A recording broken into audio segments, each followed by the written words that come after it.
साथियों, जय भीम, जय भारत, जय संविधान।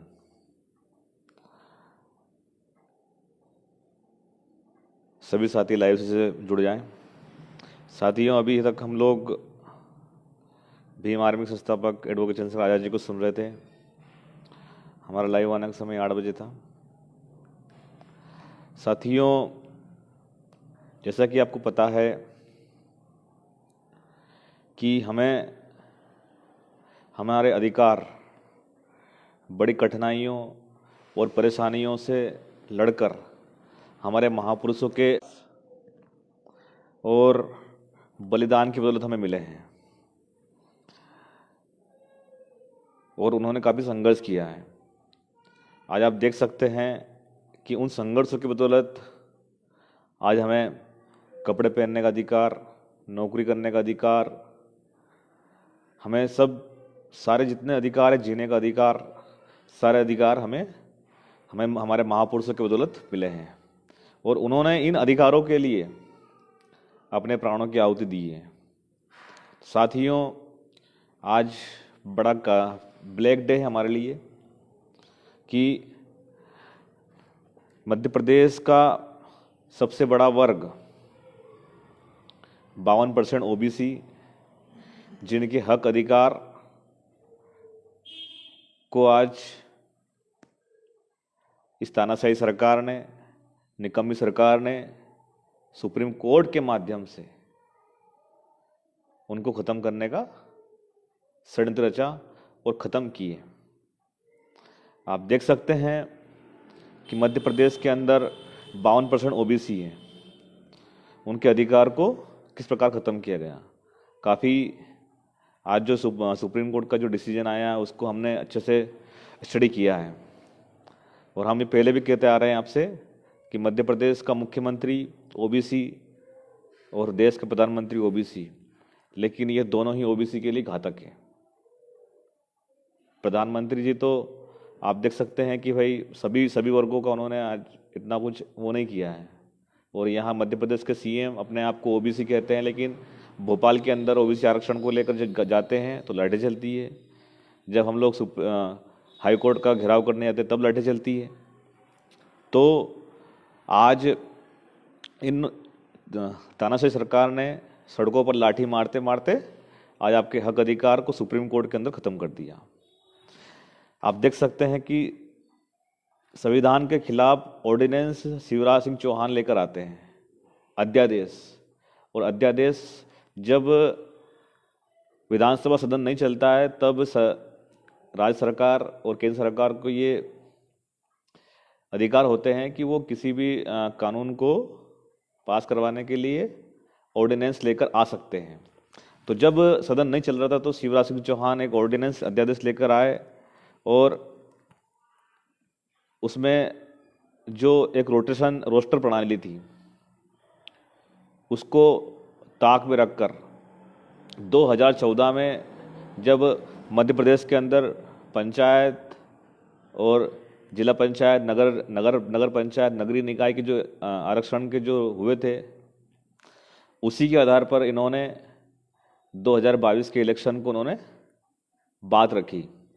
लेकिन इसके पहले जब कांग्रेस की गवर्नमेंट थी तो उस गवर्नमेंट में जब इलेक्शन होने वाले थे तो तब ये सब चीज़ें जो संवैधानिक प्रक्रिया है उन संवैधानिक प्रक्रिया के तहत इनके सब चीज़ें चेंज हुई थी। रोटेशन प्रणाली लागू हुई थी, रोस्टर नियम लागू था। लेकिन शिवराज सरकार को ये डर था कि कहीं ना कहीं जो पंच से लेकर प्रधान तक की जो बात की जाती है, आखिर ये जो चुनाव होते हैं ये सीधे सीधे सरकार को जोड़ने के लिए होते हैं, आम आदमी से कनेक्ट करने के लिए। तो उसमें आम आदमी कनेक्ट ना हो, इसीलिए ये सब सिस्टम इन्होंने रचा। और जब संविधान के खिलाफ ऑर्डिनेंस आया तो उसमें आरक्षण प्रणाली को ताक में रखकर, रोटेशन प्रणाली को ताक में रखकर इन्होंने ऑर्डिनेंस पास करके चुनाव की घोषणा कर दी। जब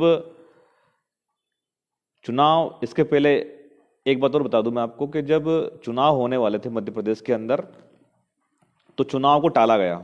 वो चुनाव को टाला गया और इसके चुनाव कराने को लेकर भी मध्य प्रदेश के लोग हाई कोर्ट जाते हैं और हाई कोर्ट से सुप्रीम कोर्ट भेज दिया। सुप्रीम कोर्ट ने एक और आदेश दिया कि भाई आप जल्दी से जल्दी चुनाव आप लोग कराएं।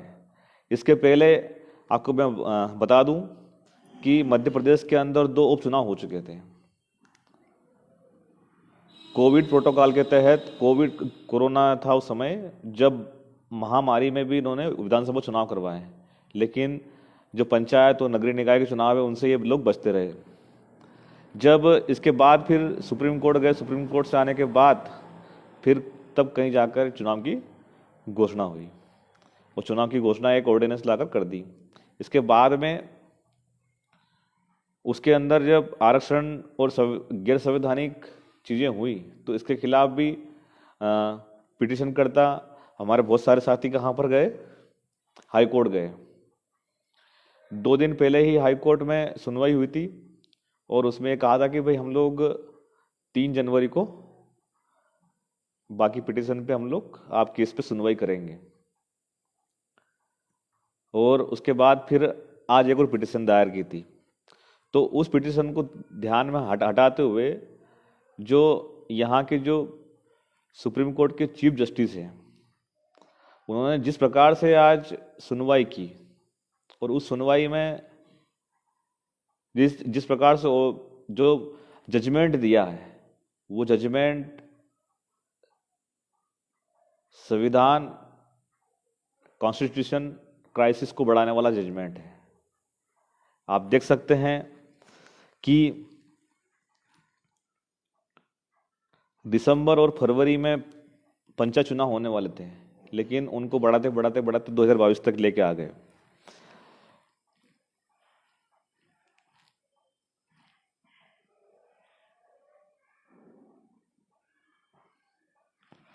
जो शिवराज सिंह चौहान ने जो नियम तोड़ा है, भाई हम सभी लोग, हमारे जो लोग हैं वो लोग पिटिशन करता वो कोर्ट क्यों गए? एक होती है रोटेशन प्रणाली, जिसमें कि भाई किसी गांव के अंदर एक बार एससी की सीट आ जाती है तो उसको फिर चेंज करते हैं रोटेशन प्रणाली के तहत, रोस्टर नियम के तहत। फिर एसटी की आती है, फिर ओबीसी की आती है, फिर जनरल की आती है, फिर ऐसा ये नियम चलता रहता है। इसको कहते हैं रोटेशन प्रणाली। तो इसको चेंज किया, अध्यादेश 9A ऑर्डिनेंस लेकर सरकार आई और उसने पूरा जो रोटेशन नियम अपना ये चेंज कर दिया।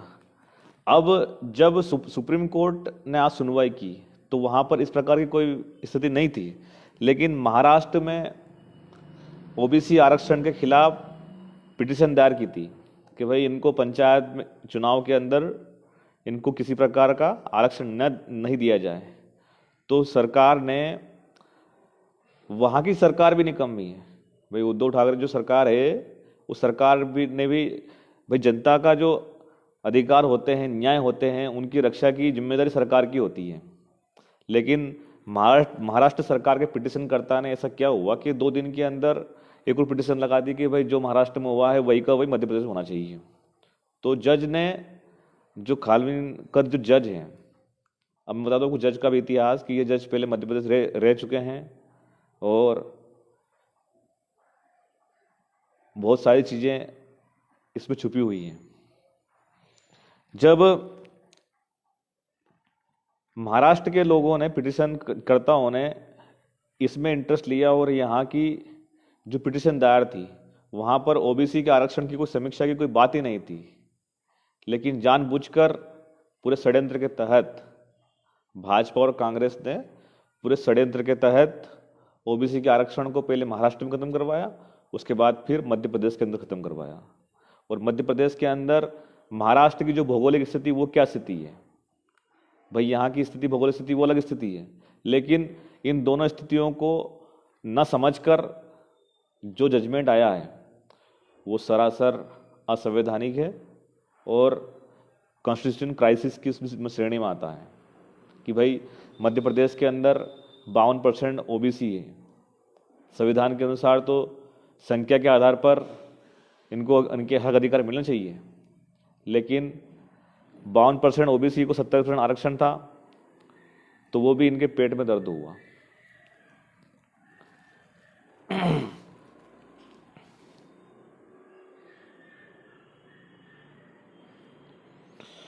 जब पिटिशनकर्ताओं ने जब मध्य प्रदेश के जो आरक्षण हैं उसमें जब बात रखी, तो आप बताइए कि मध्य प्रदेश में 52% ओबीसी को एक ऐसा जजमेंट आया है कि मध्य प्रदेश के 52% ओबीसी को पंचायत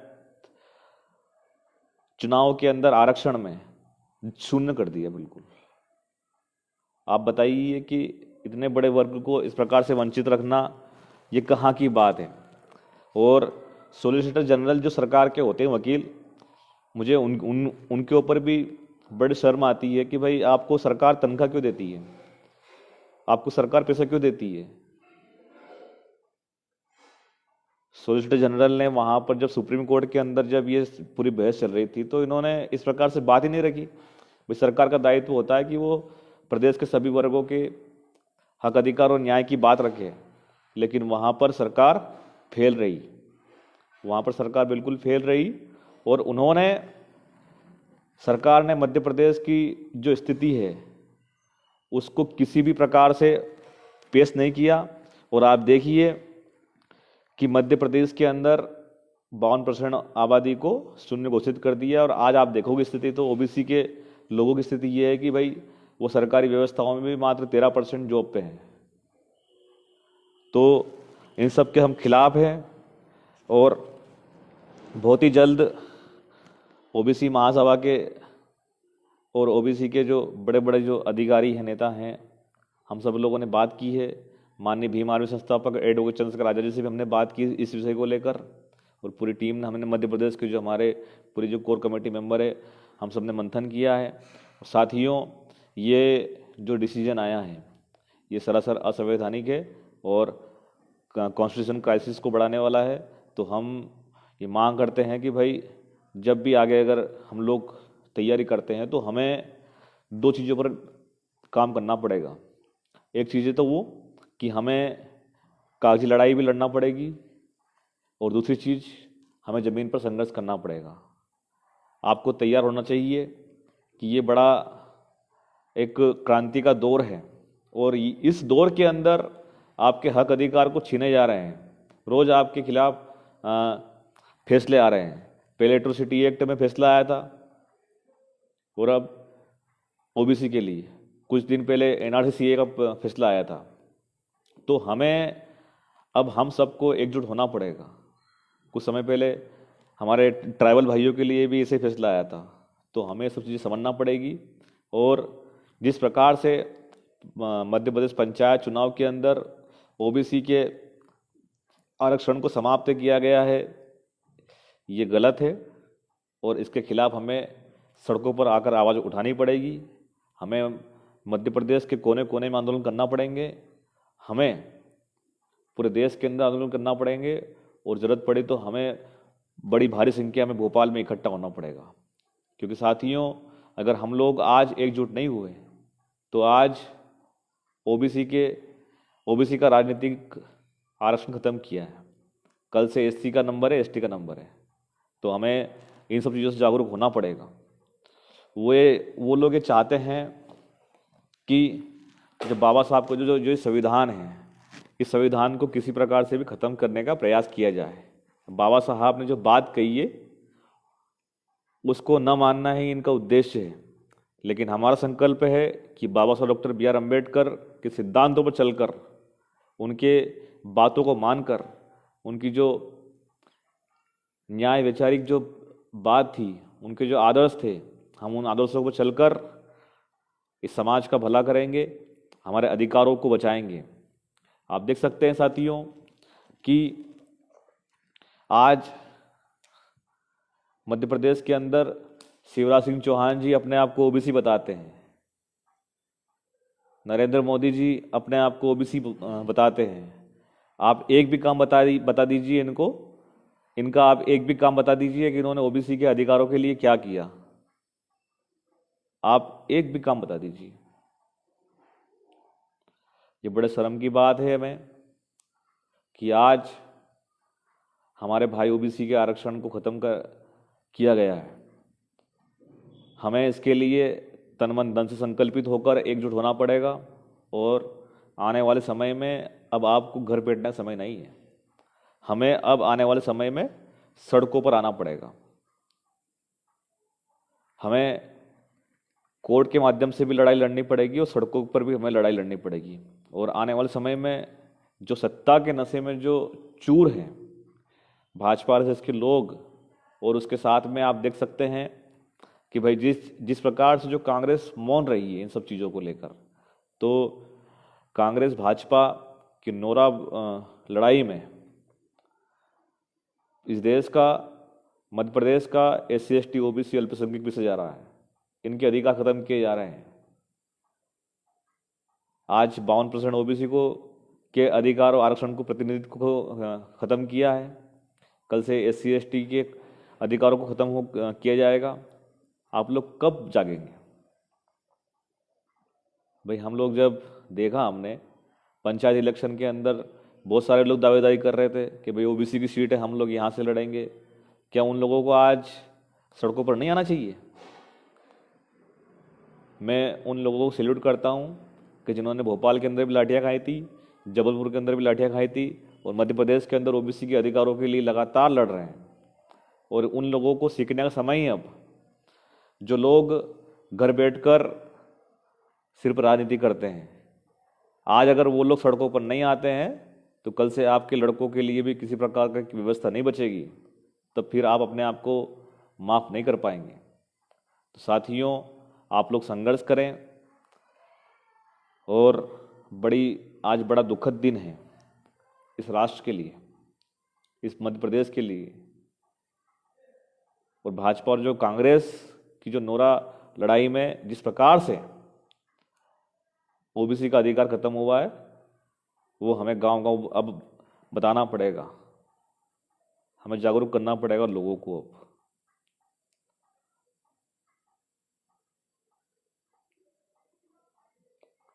आप देख सकते हैं कि किस प्रकार से पूरे षड्यंत्र के तहत,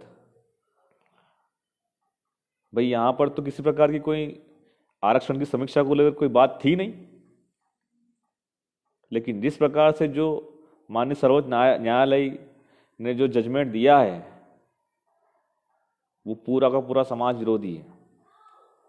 अगर आपको जजमेंट देना ही था तो आप पहले ही बता देते भाई कि मध्य प्रदेश के अंदर OBC की जातिगत जनगणना कराई जाए और जनगणना करवाकर संख्या के आधार पर उनको आरक्षण दिया जाए। लेकिन उन्हें पता है कि आज देश की सर्वोच्च न्यायालय कहाँ से चल रही है, ये चीज़ आपको भी पता है, आपको जानना समझना पड़ेगा। आप देख सकते हैं कि जब जब भी SC ST OBC के अधिकारों की बात आती है, तब तब फैसला बहुजनों के खिलाफ आता है, चाहे वो SC ST एक्ट हो या चाहे OBC का आरक्षण हो। OBC के आरक्षण को लेकर, 27% आरक्षण को लेकर पूरा मध्य प्रदेश के अंदर पूरा कानून पास पड़ा हुआ है। सुप्रीम कोर्ट भी कह रहा है कि भाई आप यहाँ पर लागू करिए, लेकिन यहाँ की सरकार लागू नहीं कर रही। साथियों, आपको समझना पड़ेगा आपका दोस्त कौन है, दुश्मन कौन है, ये जानना पड़ेगा, आपको संघर्ष करना पड़ेगा। मैं सैल्यूट करता हूँ भीम आर्मी संस्थापक एडवोकेट चंद्रशेखर आज़ाद जी को कि जिन्होंने नीट और जो पूरे देश के अंदर जिस प्रकार से जो एक बहुजन विरोधी माहौल तैयार किया जा रहा है, उस माहौल में बहुजनों के अधिकारों के लिए लड़ाई लड़ रहे हैं। और माननीय चंद्रशेखर आज़ाद जी को भी आज के इस फैसले के बारे में पूरा बता दिया गया है। और जो भी हमारी टीम निर्णय करती है, उसके आधार पर हम लोग आगे की लड़ाई लड़ेंगे। लेकिन इतना तो आप तय कर लीजिए कि अब हमको मिलकर लड़ना है और इस पूरे प्रदेश के अंदर ये दिखा देना है कि SC ST OBC की ताकत क्या है। आज OBC के अधिकार खत्म हुए हैं, कल SC ST के होंगे और परसों अल्पसंख्यक के होंगे। आप सभी लोग एक एक करके आपके अधिकार खत्म होते जाएंगे और आप चुप बैठते जाएंगे। अब ये चलने वाला नहीं है। अब आपको अपने अधिकारों के लिए खुद लड़ना पड़ेगा। बड़ी शर्म की बात है कि जब हमारे अधिकार खत्म किए जा रहे थे आज, तब हमारी पैरवी करने वाला एक ढंग का वकील नहीं था वहाँ पर। ये बड़ी शर्म की बात है। साथियों, हमें समझना पड़ेगा इन सब चीज़ों को, और आपको लड़ाई लड़ना पड़ेगी। इस क्रांति की लड़ाई में हम लोग साथ हैं, वो तन मन धन से सहयोग करेंगे। और मध्य प्रदेश के अंदर एक और बात, मंदसौर के अंदर जिस प्रकार से शांतिपूर्वक शादी चल रही थी, वहाँ पर फायरिंग की, और उस फायरिंग के अंदर अभी तक जो मुख्य आरोपी है उसको अरेस्ट नहीं किया गया है। उसके लिए भी भीम आर्मी लगातार संघर्ष कर रही है। और एक और मामला, जो हमारे बिसान बाहू, जो हमारा आदिवासी भाई थे, जिनको पुलिस कस्टडी के अंदर मारा गया था, तो उनकी भी पूरी एक एसआईटी की रिपोर्ट आ चुकी है, और उसमें ये सिद्ध हो चुका है कि भाई इनकी मृत्यु कस्टोडियल डेथ में हुई थी। तो पुलिस कस्टोडियल डेथ के लिए हम लोग शुरू से कह रहे हैं कि मध्य प्रदेश के अंदर पुलिस कस्टोडियल डेथ लगातार जारी है, और वो सिर्फ SC ST के लोगों पर हो रही है। अभी कुछ दिन पहले भिंड के अंदर भी पुलिस कस्टोडियल डेथ हुई थी, मर्डर हुआ था। तो हमें हमारे जो भाई लोगों को जिनको अंदर डाला जाता है, तो हमें उनको ध्यान रखना है कि भाई पुलिस उनके साथ में दुर्व्यवहार ना करे, मारपीट ना करे, इतनी टॉर्चर ना करे कि वो मर जाए। और पुलिस को ये समझना पड़ेगा कि अब बहुत हो चुका। तो हमने जो खरगोन में जिस प्रकार से हमारे बिशन भाई को, आदिवासी भाई को पुलिस कस्टडी में उसकी मौत हुई थी, मारा गया था, तो जिन डॉक्टरों ने, जिन पुलिस अधिकारियों ने और जेलर ने, इनके सबके खिलाफ उसके अंदर सबूत मिले हैं। तो इनके खिलाफ गैर इरादतन हत्या का मुकदमा दर्ज होना चाहिए। इसके लिए हमने मांग की है। और साथियों,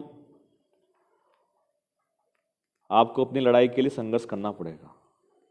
एक बात और कहना चाहूँगा मैं कि जब हम लोग जेल में थे, ये बात समझने वाले के लिए बात है कि जब हम लोग जेल में थे, तब हमारे खिलाफ पूरा मनुवाद खड़ा था। और उन मनुवादी सोच के लोगों में एक और बहुजन समाज पार्टी के लोग थे। जो बहुजन समाज पार्टी के जो लोग हैं, उन्होंने एक ज्ञापन देकर कहा कि भाई इनके ऊपर कार्रवाई होना चाहिए। अशोकनगर के बहुजन समाज पार्टी के नेताओं ने कलेक्ट्रेट में जाकर ज्ञापन दिया कि भाई भीम आर्मी के जो नेता जो बंद हैं, इनके खिलाफ कार्रवाई होनी चाहिए। और आज आप देख सकते हैं कि जहाँ जहाँ पर भी इस प्रकार की बातें होती हैं, तो वहाँ पर BSP हमारे खिलाफ होती हैं। तो साथियों, हमें दोस्त और दुश्मन में पहचान करनी पड़ेगी। इस बहुजन समाज पार्टी के जो नेता हैं, जो उनकी नेता हैं, मुझे तो ये लगता है कि भाई उनकी नेता को हाईजैक करके रखा है, जो आज अभी तक उत्तर प्रदेश के अंदर, पूरे देश के अंदर कहीं पर नहीं दिखती हैं वो। तो ऐसा लगता है कि भाई पूरा हाईजैक है। तो साथियों, अब आपको प्रदेश के अंदर ये समझ जाना चाहिए कि सिर्फ हमारा एक ही नेता है, वो चंद्रशेखर आज़ाद जी हैं। और उत्तर प्रदेश, उत्तराखंड, पंजाब और सभी जगह वहाँ पर आपको भीम आर्मी के संस्थापक एडवोकेट चंद्रशेखर आज़ाद जी, जो आज़ाद समाज पार्टी के राष्ट्रीय अध्यक्ष हैं, जो हमारी पार्टी का चुनाव चिन्ह है केतली, आने वाले इलेक्शन के अंदर आपको केतली पर ही सपोर्ट करना चाहिए आप लोगों को, और करना चाहिए, क्योंकि आपके अधिकारों की लड़ाई अपनी जान की बाजी को लगाकर हम लोग करते हैं। तो हमें ऐसी पार्टी जो एक गलत हाथों में है, जिनकी कमांड किसी और के पास है, अब BSP नहीं रही, और बहन जी भी अब नहीं रही, तो हमें बड़ा दुख हो रहा है। लेकिन आप लोगों को ये समझना चाहिए अब कि अब आपका नया घर तैयार हो रहा है, उस घर को आपको मजबूत करना चाहिए। तो आपको केतली को मजबूत करना है। और आने वाले समय में, क्योंकि आज आप देखिए कि आपके हक, अधिकार, कानून सरकार के माध्यम से बनते बिगड़ते हैं।